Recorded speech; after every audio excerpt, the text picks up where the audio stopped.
ఈ విధవరాలు బాధ భర్త చనిపోయిన ఆ తల్లికి మాత్రమే తెలుస్తుంది. పిల్లల్ని ఎలా పోషిస్తుందో, ఎలా సంరక్షించుకుంటానో, ఎలా పాటలు పడతానో, ఎలా ఎక్కిరిస్తున్నప్పుడు, అవమానపరుస్తున్నప్పుడు, దిక్కుమాలి వ్యక్తిగా ప్రజలు మనం చూసినప్పుడు ఏమంటున్నారు? ఒక శుభకార్యం జరిగితే పోవద్దట, పిల్లలు నలిగేస్తే పోవద్దట, పిల్లల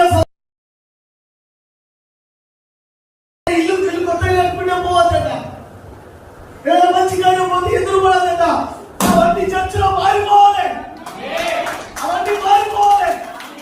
మన సంఘంలో దేవుని బిడ్డలం అందరం ఎవరిని తక్కువగా చూడద్దని కోరుకునేటప్పుడు కూర్చున్నాం.